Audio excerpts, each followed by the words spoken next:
नमस्कार व्यूअर्स, मैं हूं अमीश देवगन और आप देख रहे हैं प्राइम टाइम का देश का नंबर 1 कार्यक्रम आर पार। मिडिल ईस्ट में जंग के बीच ऑपोजिशन पैनिक वाली सियासत में जुटा था।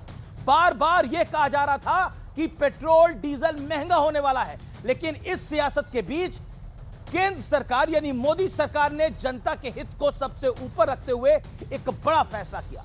सरकार ने पेट्रोल पर एक्साइज ड्यूटी 10 रुपए घटा दी है और डीजल पर तो एक्साइज ड्यूटी 0 यानी 0 कर दी गई है, यानी डीजल पर अब कोई एक्साइज ड्यूटी नहीं लगेगी। यह बड़ी बात है, लेकिन विपक्ष इतने बड़े फैसले को भी आई वॉश बता रहा है और यह भी डर फैलाया जा रहा है कि सरकार किसी ना किसी तरह जनता से ही इस कटौती की वसूली करेगी। यह हाल तब है जब खुद प्रधानमंत्री मोदी इस मुश्किल घड़ी में टीम इंडिया यानी सबको मिलकर काम करने की लगातार बार बार सलाह दे रहे हैं, लेकिन ममता बनर्जी तो 4 कदम आगे निकल गई हैं। वो कह रही है कि सरकार लॉकडाउन लगा सकती है जैसा कोविड के दौरान हुआ था। हालांकि सरकार ने इस अफवाह को सिरे से खारिज कर दिया है।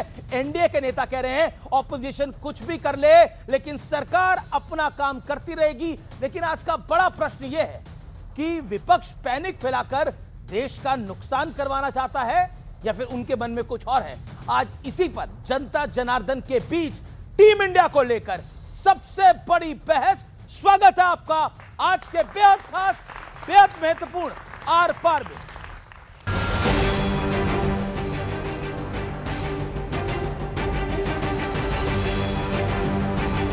विपक्ष पैनिक फैलाने में जुटा था, लेकिन मोदी सरकार ने जनता का हित देखते हुए बहुत बड़ा फैसला ले लिया। सरकार ने पेट्रोल पर एक्साइज ड्यूटी 10 रुपए घटा दी है और डीजल पर तो एक्साइज ड्यूटी खत्म यानी 0 कर दी गई है। क्या अभी मैं और आप अगर यहाँ से निकल के अपनी गाड़ी लेके पेट्रोल भराने जाएंगे तो क्या कम पैसे देंगे? हम तो उतने ही देंगे ना जितने दे रहे थे।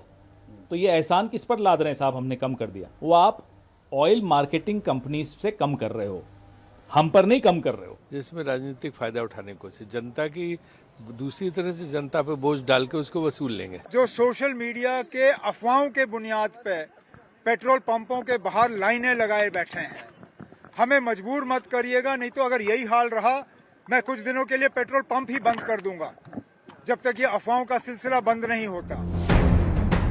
इस बीच विपक्ष पैनिक फैलाने के मामले में नए नए कीर्तिमान बना रहा है।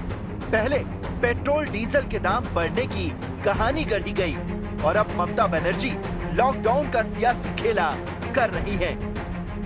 और अलर्ट করেছে, ওদের अलर्ट করার মানে তো আমি বুঝি। লকডাউন টকডাউন করবে কিনা ভাবছে কিনা জানি না, করলে করবে।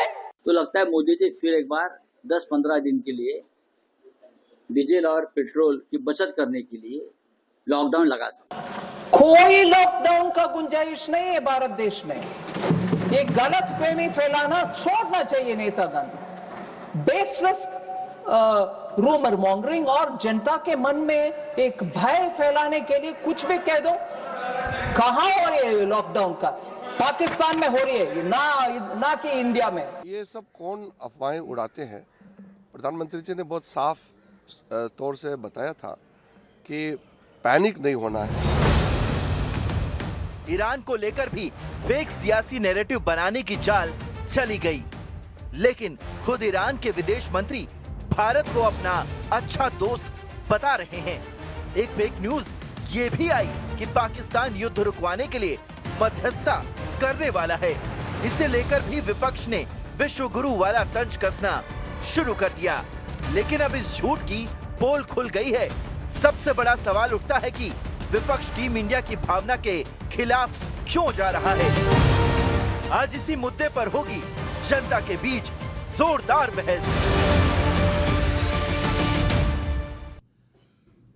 तो आज के इस बेहद खास कार्यक्रम में आपका स्वागत है। मेरे साथ कौन कौन मेहमान जुड़े हैं आइए परिचय करा देते हैं। Doctor Sudhanshu Trivedi, member of parliament, प्रवक्ता भारतीय जनता पार्टी के। दीपक वोरा, फॉर्मर डिप्लोमेट, पूर्व राजनयिक, उनका अभिनंदन है। मेरे साथ राजकुमार भाटी हैं, वरिष्ठ नेता है, समाजवादी पार्टी के प्रवक्ता हैं। मेरे साथ कुलदीप कुमार हैं, 2 टाइम एमएलए, सीनियर लीडर आम आदमी पार्टी के। मेरे साथ सतीश के सिंह है, वरिष्ठ स्तंभकार, पत्रकार, उनका अभिनंदन है। आप तमाम लोगों का स्वागत है ये मेरे युवा मित्रों का, यहां पर जनता जनार्दन का भी अभिनंदन है। आइए बात करते हैं बहस के एजेंडे की। क्या विपक्ष टीम इंडिया वाली भावना दिखाएगा, क्योंकि यह देश के लिए एक मुश्किल घड़ी है। इंटरनेशनल डिप्लोमेसी में भारत धुरंधर साबित हुआ है या फिसड्डी। तेल पर टैक्स कम करके प्रधानमंत्री मोदी ने बताया है कि जनता का हित सर्वोपरि है। दुनिया में तेल के दाम बढ़ रहे हैं, हमारे यहां लगातार स्थिर हैं। तेल गैस के मामले में आने वाले दिनों में क्या भारत के दिन भी चुनौती भरे होंगे, जैसा बार बार सवाल खड़े हो रहे हैं, और क्या अफवाहों से दूर रहना चाहिए? इस चर्चा की शुरुआत यहां से करते हैं।